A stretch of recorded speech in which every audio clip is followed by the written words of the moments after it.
Good morning everyone. आज का जो हमारा विषय है वो max weber, one of the founding father of sociology जो रहे हैं, उन्होंने एक जो थ्योरी दी है, उस थ्योरी में जैसे कल हम बात कर रहे थे कि वर्स्टेहन का कंसेप्ट उनका है, इंटरप्रेटिव अंडरस्टैंडिंग की वो बात करते हैं। तो इंटरप्रेटिव अंडरस्टैंडिंग में माइक्रो सोशियोलॉजिस्ट होने के नाते उन्होंने जो एक धारणा या एक वैज्ञानिक अवधारणा हमारे सामने रखने की कोशिश की। उनका एक ही मकसद था कि समाज शास्त्र को किस तरह से सामाजिक क्रियाओं को ऑब्जेक्टिवली, साइंटिफिकली व्यक्त करने वाला विज्ञान बनाया जाए। सामाजिक क्रियाएं क्यों, सोशल एक्शन क्यों?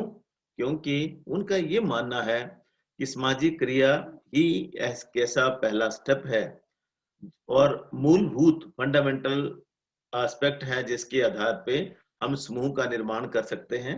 और समूह आपको पता ही है, वो समाज की एक इकाई है और उससे हम समाज के जो रचना है, उसका जो स्ट्रक्चर है, उसके जो पहला जो स्टेप है, उसको हम रेशनलाइज कर सकते हैं। तो इस तरह से वेबर ने जो हमारे सामने रखने की कोशिश की, fully understanding of society, how it could be, कैसे हो सकती है, पूरी तरह से समाज के बारे में समझ जो है वो कैसे आ सकती है, वो इन्होंने यहाँ बताने की कोशिश की। अब जो समझ की मैं बात करने लगा हूं, समझ में वर्स्टेहन का जो कॉन्सेप्ट है फ्रेंच भाषा में जो है, उसे अंग्रेजी में इंटरप्रिएटिव अंडरस्टैंडिंग कहते हैं, हिंदी में इसको तार्किक समझ कहते हैं। अब जो इंटरप्रेटिव अंडरस्टैंडिंग है, तार्किक समझ है, तार्किक समझ जो है, बोलता समझ जो है वो तर्क के साथ होनी चाहिए। रादर जो भी चीजों को हम समझें उसमें कहीं ना कहीं रीजन होना चाहिए, कहीं ना कहीं तर्क होना चाहिए।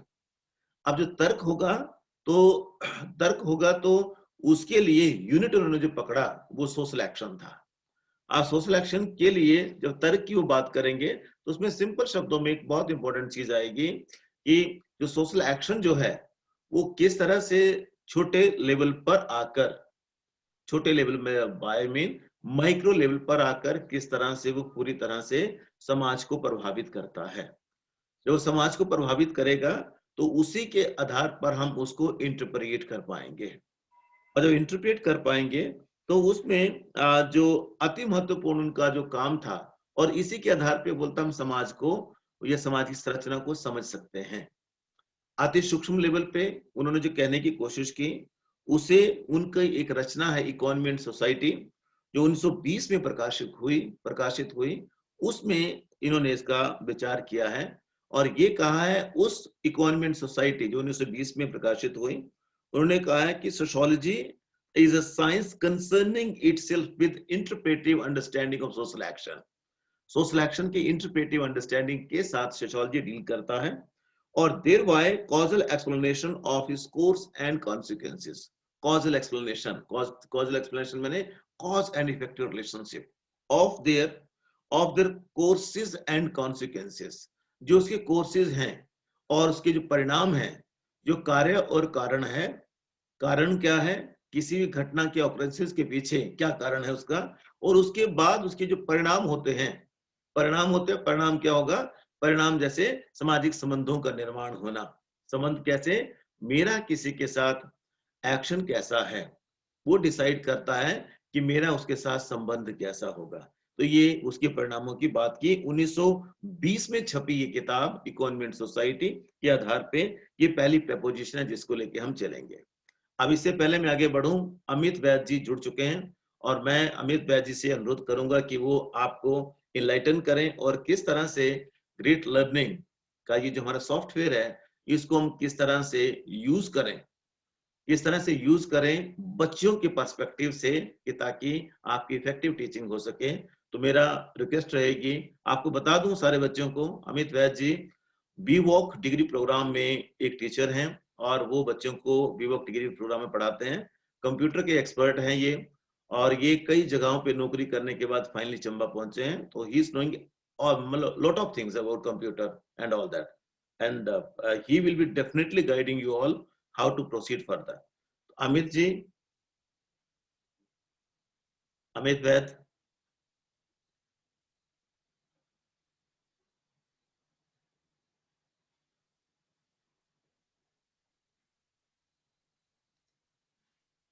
Amit ji,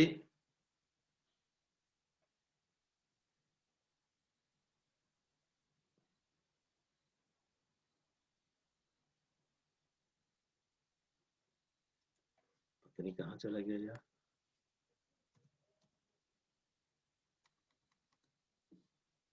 I don't know, शायद लेफ्ट हो गए। ओके, चलो जब तक ये दोबारा ज्वाइन करते हैं तब तक इसको देखते हैं। तो इसमें पहली जो प्रपोजिशन थी वो यही है, the most important thing is, पहली प्रपोजिशन में मोस्ट इंपॉर्टेंट थिंग क्या थी, दोबारा से फिर इसको रिपीट करूंगा। Sociology is about interpretive understanding. Sociology is about interpretive understanding. Interpretive understanding वही बात होगी फिर से, वर्स्टैंड का concept, interpretive understanding of social action. समाज शास्त्र किसके बारे में है?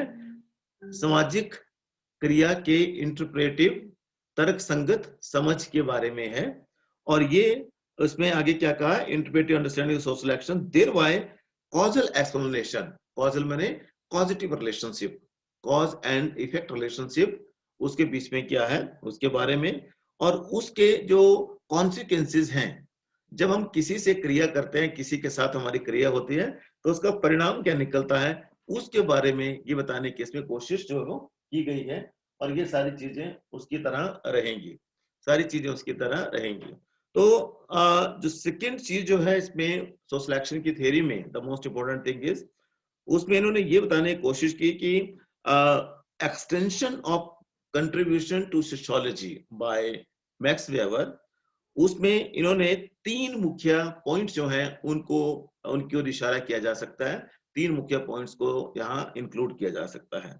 पहला पॉइंट क्या था कि इन्होंने सोशल एक्शन की थ्योरी में हमें तीन बातों पर मुख्यतः ध्यान देना है, और वो जो तीनों बातें हैं वो सबसे पहला वर्स्टहन है। Rather interpretive understanding is crucial to understand human action. मानवीय क्रिया को समझने के लिए जो इंटरप्रेटिव अंडरस्टैंडिंग है वो बहुत बहुत क्रूशियल है, बहुत बहुत जरूरी है, ये इनका कहना है। और ये बिलीव करते हैं कि basic generalisation about basic types of motivation for human action can be made.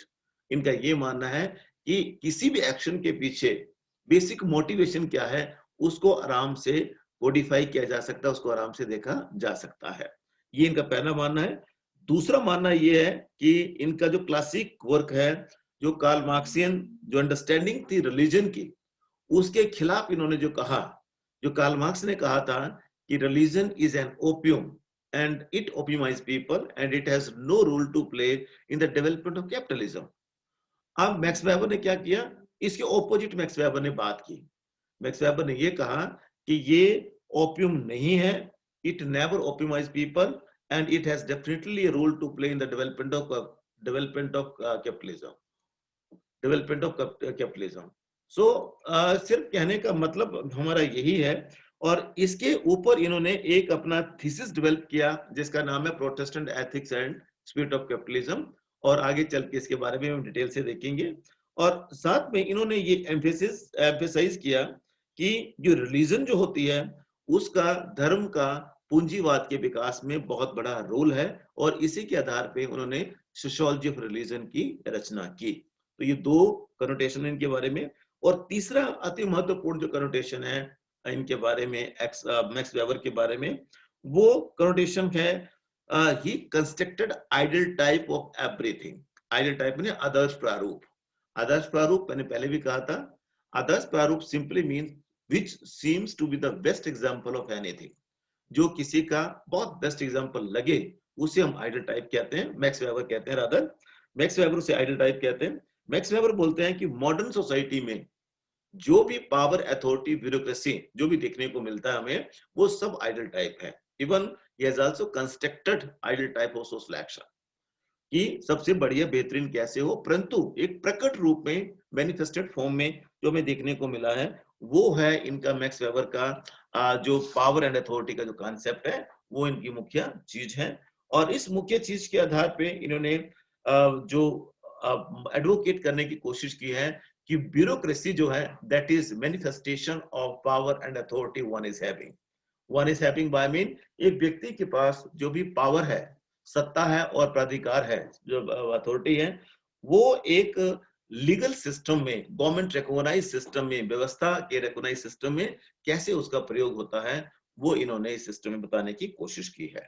तो ये तीनों में से सबसे पहले हम सोशल एक्शन की जो थ्योरी है, इसमें इस चैप्टर में सोशल एक्शन की थ्योरी को हम लेंगे और ये 3 कैनोटेशन इनकी बहुत बहुत इंपॉर्टेंट है, जिसके आधार पर ये सारी चीजें इनकी होती हैं।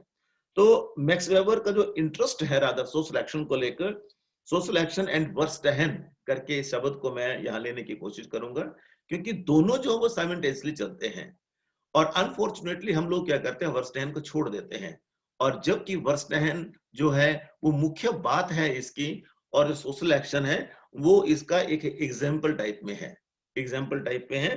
तो वर्स्टहन का जो रादर वेबर का जो इंटरेस्ट था वाइडली टीच सोशियोलॉजी इन सोशल साइंसेस, और सोशियोलॉजी को एस्टेब्लिश करना एक विषय के रूप में, एक वैज्ञानिक विषय के रूप में सोशियोलॉजी को एस्टेब्लिश करना इनका मुख्य काम था। और उस काम की वजह से कोर ऑफ सोशियोलॉजी जो रहा, जो सोशल साइंसेस में ब्रॉडली जो लिया गया, वो इनका यही सिद्धांत था। और इन्होंने मेथोडोलॉजी में खास करके रिसर्च मेथोडोलॉजी जो इन्होंने बनाई, जिसके आधार पर किसी भी क्रिया को किस तरह से ऑब्जेक्टिवली समझा जा सकता है, इंटरप्रेटिवली समझा जा सकता है, वो इनका यही था। और इन्होंने वेबर ने जो भी हमारे सामने, सारी दुनिया के सामने रखा, जिसकी वजह से फाउंडिंग फादर बने, उसमें जो सबसे ज्यादा इनका इम्पैक्ट था वेबर के ऊपर, वो इमैनुअल कैंट का था। इमैनुअल कैंट जो थे फिलोसोफर थे, और साथ में एक हिस्टोरिकल इकोनॉमिस्ट थे, उनका नाम था विलियम डिल थे, विलियम डिल थे। और इमैनुअल कैंट का बहुत ज्यादा इसमें वो था, इनका इन्फ्लुएंस रहा इनके ऊपर, मैक्स वेबर के ऊपर। और इन्होंने क्या कर दिया कि इन मैक्स वेबर की जो थ्योरीज थी उसे यूनिवर्सलाइज करने में योगदान दिया। और साथ में उन्होंने ये कहा कि जो ह्यूमन माइंड है वो हिस्टोरिकल इवेंट के साथ कैसे बदलता है, वो इन दोनों से इन्होंने सीखा। और केंट और डिल्थे ने वेबर की थॉट में एब्स्ट्रैक्ट जो कंसेप्ट थे, एब्स्ट्रैक्ट में अमूर्त जो कंसेप्ट थे, उनको यूज करके सोशल इवेंट्स को जो घटित ना घटती है, जो व्यक्ति विशेष डेली करता है, सुबह से लेकर शाम तक करता है अपनी क्रियाओं के थ्रू, उसमें इन्होंने डालने की कोशिश की और उन्हीं की इंटरप्रेटिव अंडरस्टैंडिंग करने की बात की, तर्क के साथ उनको समझाने की और समझने की कोशिश की। वो सारे अब्स्ट्रैक्ट इवेंट्स डिल्थे और किंट ने जो बात कही थी कि हिस्टोरिकल डेवलपमेंट में, हिस्टोरिकली हिस्टोरिकल डेवलपमेंट किसी भी इंसान की जो होती है, उसमें इनका बहुत ज्यादा रोल होता है। और उसमें जो है इन्फ्लुएंस जो रहता है, वो हमारे अब्स्ट्रैक्ट नियमों का जो हमारी जानकारी है उसका रहता है। तो उसे हम इंटरप्रेटिवली कैसे हम उसे अंडरस्टैंड कर सकते हैं, वो इन्होंने बताने की कोशिश की। और इन्होंने ये कहा कि जो understanding action of people through their action, लोगों को हम समझे परंतु उनकी क्रियाओं के द्वारा समझें, ये इनका स्ट्रेस था।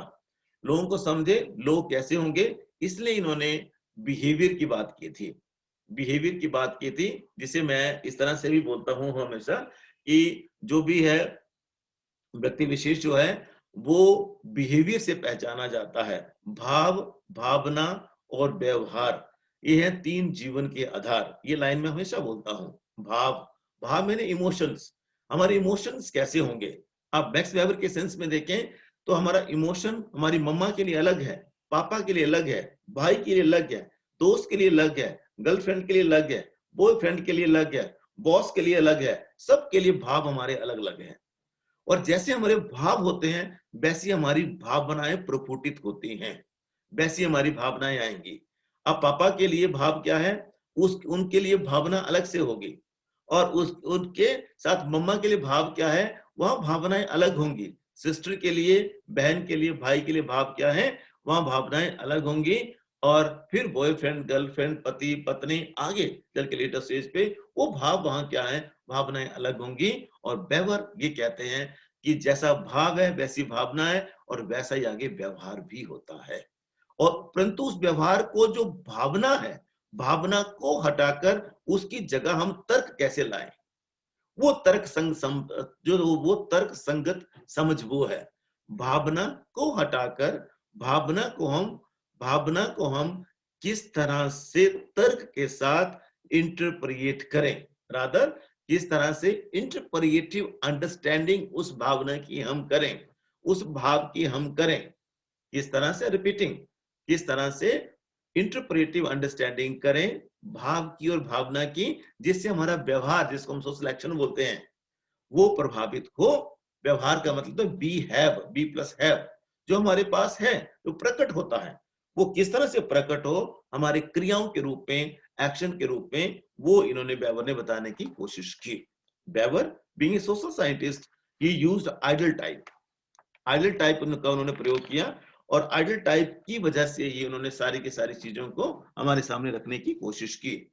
और आइडल टाइप, जैसे मैंने पहले कहा कि ideal type means which seems to be the best example of anything, वो इन्होंने सारा यहां डालने की कोशिश की। और इसी आइडल टाइप के चलते क्या हो जाता है कि जो इनका जो मीनिंग था, essential components of social thing, जो सामाजिक वस्तुएं हैं, उसको उसको एसेंशियल कमोडिटी के रूप में इसने लाने की कोशिश की।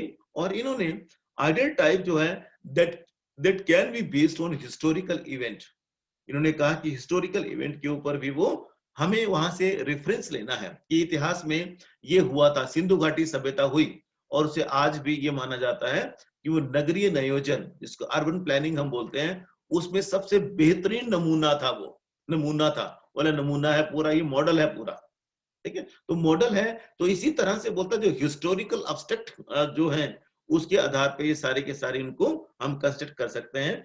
और इसी के आधार पे उन्होंने spirit of capitalism and Protestant ethics को भी एक आइडियल टाइप माना। और फिर हमारे दैनिक जीवन में जो भी हम कार्य करते हैं, जो क्रियाएं हमारी होती हैं, उन सारी क्रियाओं को दैनिक जीवन में इन्होंने जो कहने की कोशिश की, वो सारा का सारा आइडियल टाइप पर ही आधारित था। तो इस तरह से इन्होंने एक ये बहुत कम शब्दों में कहने की कोशिश की कि interpretive understanding of subjective motivation is a major and main what should I say line, और जिसको बोलते हैं कि एक ऐसा मैसेज है इसका कि interpretive understanding of subjective motivation of individual attached to their action, that matters a lot. Attached to their action क्या होगा कि सब्जेक्टिव मोटिवेशन क्या है, what motivates me to do that action, subjective है वो। मेरी मम्मा को मैंने देखा तो मम्मा के लिए मैं सीधा दौड़ के गया और उनको हक कर लिया, उनके पांव छुए, और पांव छूने के बाद उन्हें गले से लगा लिया। तो ये क्या है, ये मेरा सब्जेक्टिव मोटिवेशन से ओरिएंटेड मेरा एक्शन है।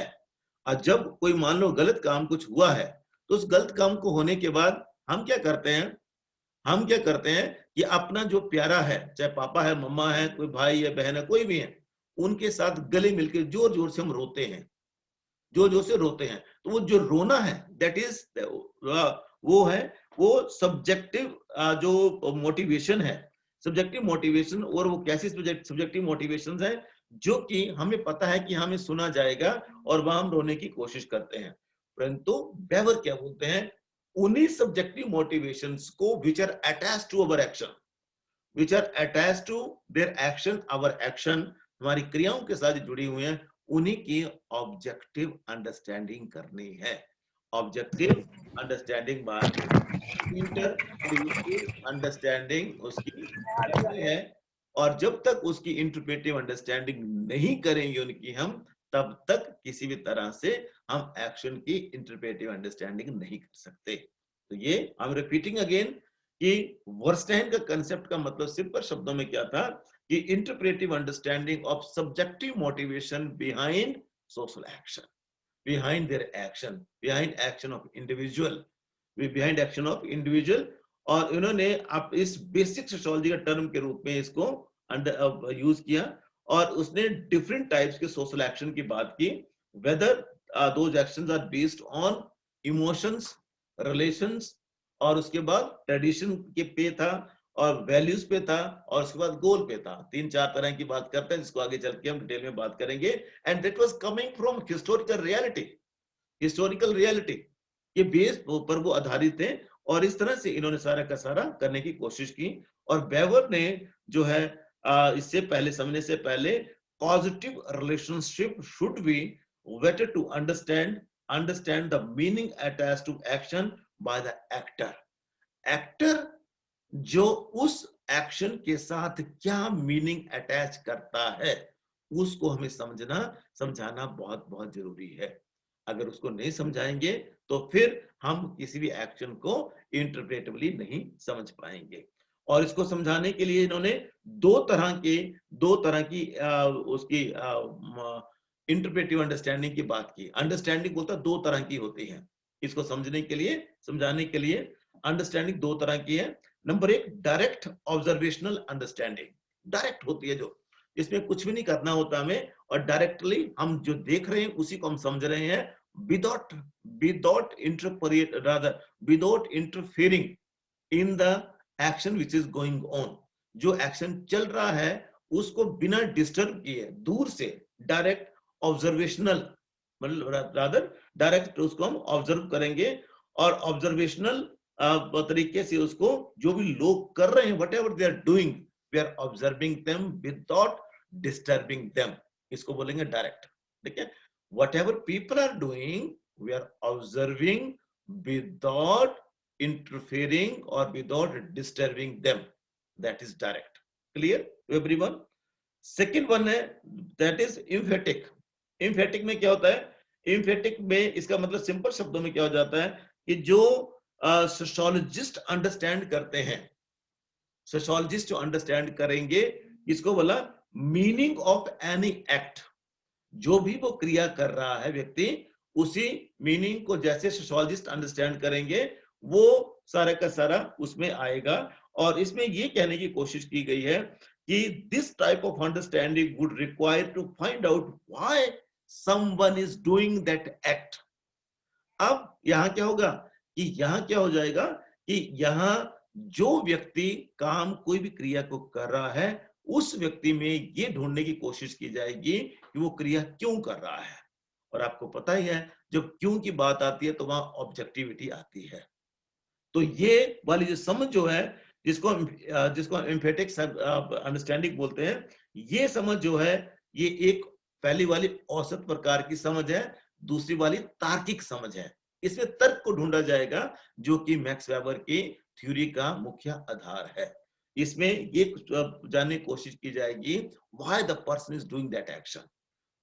वो व्यक्ति उस क्रिया को क्यों कर रहा है, क्या कारण है उसके पीछे, क्या वजह है। And this type of understanding would require to find out someone is doing that fact, that act.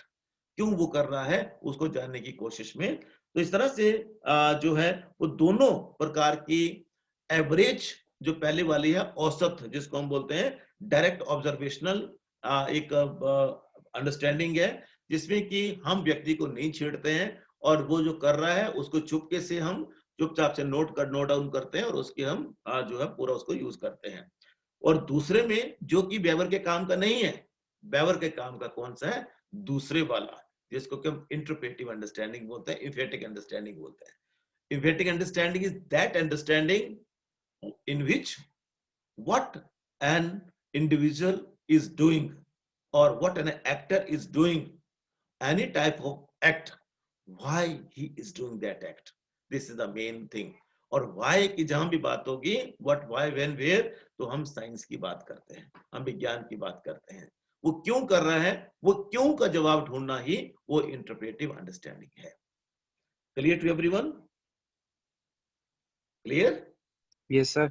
Okay, तो हम अभी इसको यहीं खत्म कर देंगे, और फिर कल हम देखेंगे कि ये जो अभी तक हमने देखा, इसको देखने से के बाद ऐसी कौन सी प्री कंडीशंस हैं, व्हाई तक हम पहुंच गए कि why that person is doing that act, वो क्यों कर रहा है। अब क्यों का जवाब ढूंढने के लिए हम ये देखेंगे कि कौन सी वो कंडीशंस होती हैं, जिन कंडीशंस में किसी भी एक्शन को हम सोशल एक्शन कह सकते हैं, वो हम कल देखने की कोशिश करेंगे। और सोशल एक्शन हम किसे कहेंगे वो भी हम उसमें देखने की कोशिश करेंगे, क्योंकि mere conduct, mere talking to or mere doing anything with anyone, that cannot be social action. That cannot be social action. Social action mean there are certain conditions which are to fulfill before declaring any action as social action. और बाकी मुझे पूरा विश्वास है कि दोबारा से मुझे वो नहीं, सोशल एक्शन जो पहले हमने पढ़ा है दोबारा से नहीं पढ़ाना पड़ेगा। इसके 4 कंपोनेंट होते हैं, एक्टर होता है, गोल होता है, मीन्स होती है, सिचुएशन होती है। I do hope that is totally clear to you all. Clear है सारा वो ना? जो हमने फर्स्ट ईयर में पढ़ा था वो सोशल एक्शन जो कैसे होता है, एक्शन कैसे बनता है, सोशल एक्शन कैसे बनता है, मुझे पूरी उम्मीद है कि वो आपको क्लियर होगा और उसको हम दोबारा से रिपीट नहीं करेंगे। अगर आप बोले तो रिपीट कर भी लेंगे, कोई दिक्कत नहीं मुझे, परंतु मुझे लगता है कि वो क्लियर था। नहीं होगा तो 5 मिनट हम दोबारा से इसमें लगा लेंगे, मुझे कोई दिक्कत नहीं। I can repeat as many as time you all want. आप जितनी बार चाहोगे उतनी बार मैं उसको रिपीट कर लूंगा, मुझे कोई दिक्कत नहीं है, कहीं कोई समस्या नहीं मुझे। ठीक है, तो विद दिस मुझे लगता है आपने कैमरा ऑन करो जल्दी से सारे, फॉर अटेंडेंस।